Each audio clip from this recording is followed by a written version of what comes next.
Nick Castellanos got removed a couple days ago from a game for defense. He said something to Rob Thomson, and Thompson sat him, aka, I mean, it's a one-game suspension. He sat him yesterday for what he called an inappropriate comment. Castellanos said he wasn't pleased with being pulled from the game. Thompson said that he had crossed the line with whatever he said, and Castellanos said it's his decision. He's the manager. You know, Nick had a 236 games played streak, second longest active streak in MLB that came to a close. And for all you old school baseball fans out there, this is no Iron Man Cal Ripken streak, but it does mean something to a player to play every day when you've got 236 in a row. There's so few that play every single day and put together solid production. Our Philly expert, Eric Kratz, your thoughts on all of this? I mean, on all of it, 236 straight games starting, not just playing, starting. So that's legit. We talked about it earlier. Good players want to play every day. Good teams have guys that play every day. I don't know what he said. You know, it may have been something about the fact that America was going to win the Stanley Cup and Edmonton, the only shot for Canada to win the Stanley Cup, wasn't going to happen. And maybe the Canadian Rob Thomson got pissed. I don't know.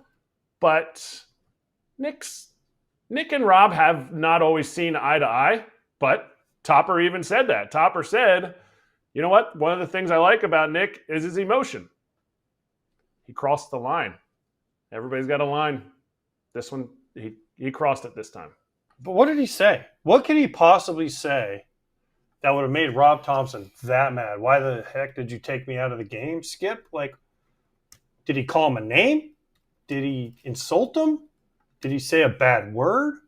What could possibly say where Rob Thomson was like, we're not starting tomorrow? And by the way, we got our asses kicked also. They did. The Phillies got their asses kicked yesterday. Here's my only... I know, but what could he possibly have said that would have made him this mad where you don't start the guy? I ask you guys. I don't know. You guys played. Like, what do you think would set the tone? Like, you guys tell me, Kratz, the word is you. If you say you to the umpire, you're out, right? So what is it to the manager that gets him sat?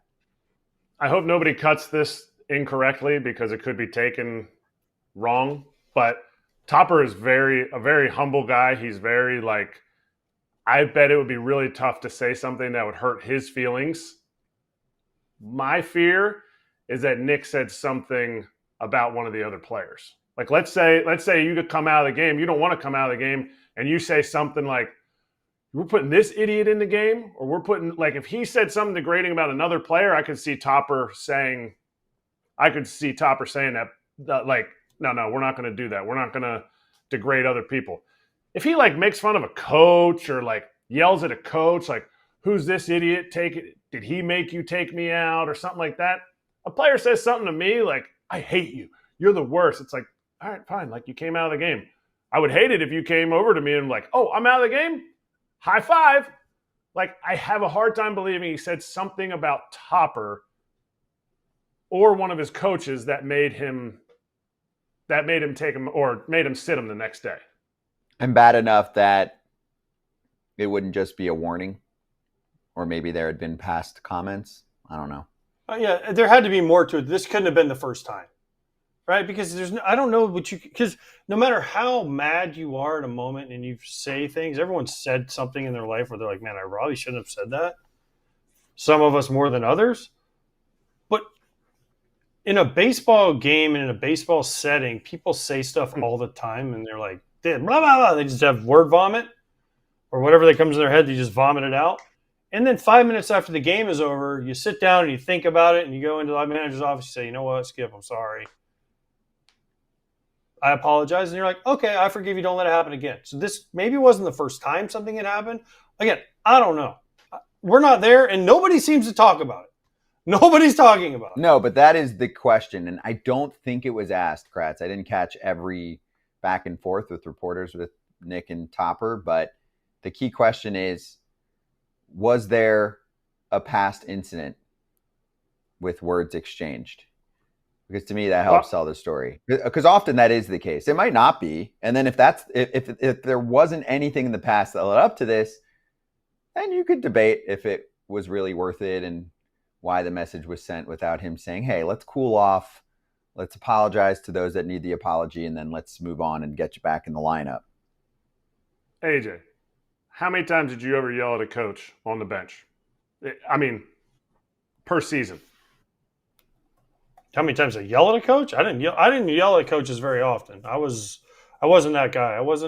Now there was times where I would go in their office and we'd have a conversation, but you usually wouldn't. I mean, I can only remember one or two times where it was like, all right, I said something to a coach I probably shouldn't have said, but usually I didn't do it in front of people because I don't believe in fighting battles in the newspaper, and I don't believe in fighting battles that people need to know about. I'd go and have a conversation, but I can only think of one time where something happened with me and a coach, and that where I was like, this isn't the way things should be handled. Other than that, I mean, it wasn't very often. I didn't see it happen very often. I didn't see many players yell at coaches, and I mean, I saw guys every once in a while, but it wasn't like a daily occurrence.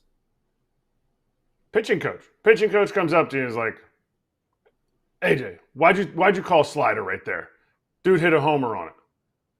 You never told him, hey, you wanna call the pitches? Like, you want to call pitches? Like, that's.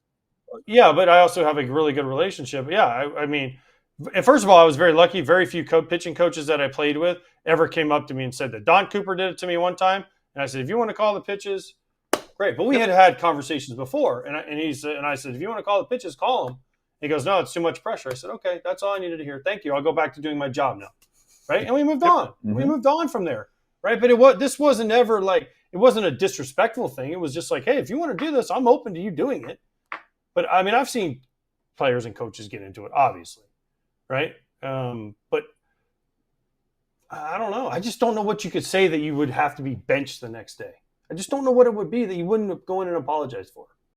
Kratz, real question for you. So I'm in Arena Club, and I opened up a slab pack. I pulled a Wyatt Langford auto rookie card.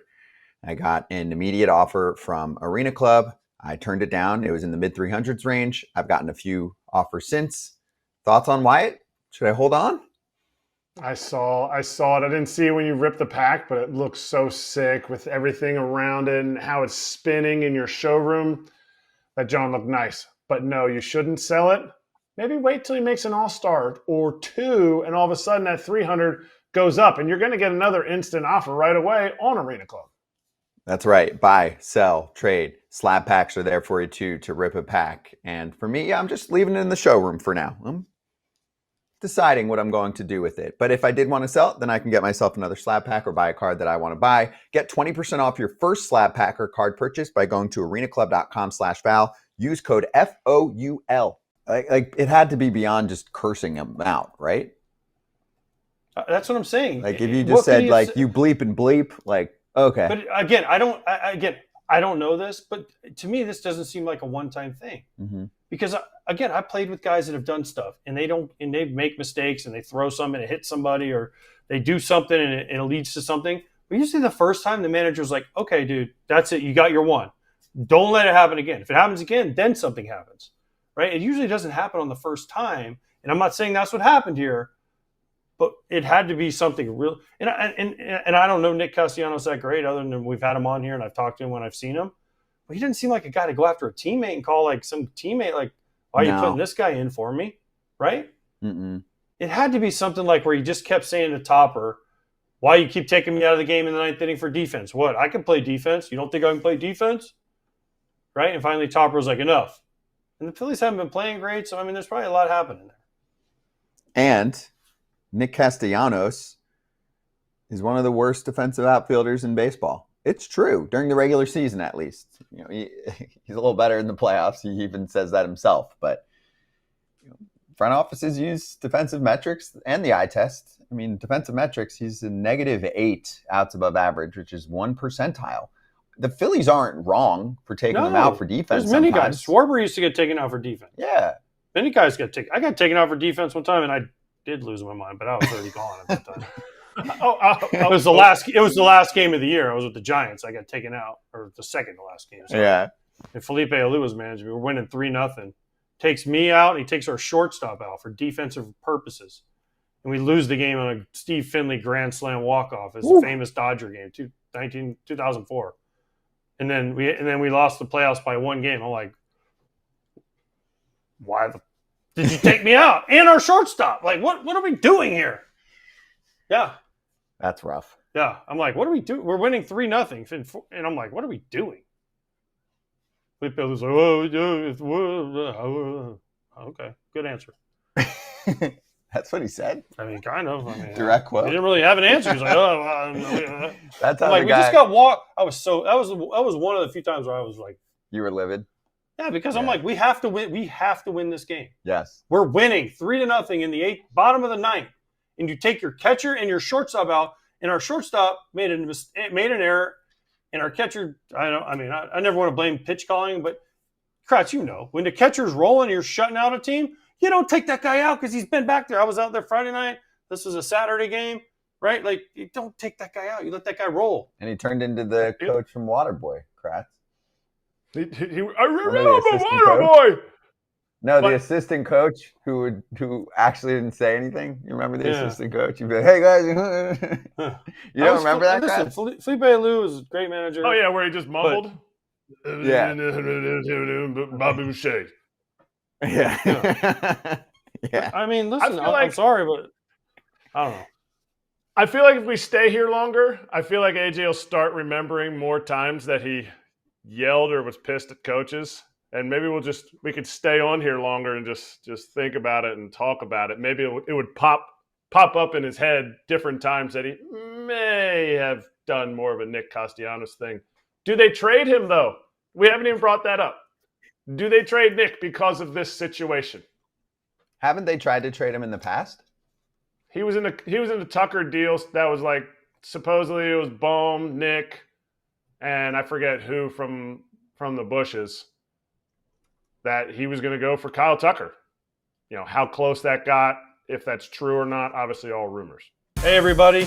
Be sure to like and subscribe for more content. We're back here every weekday, all year long, so do not miss an episode. The videos are coming in all day. Here's another video you might enjoy. Baseball the way it should be covered.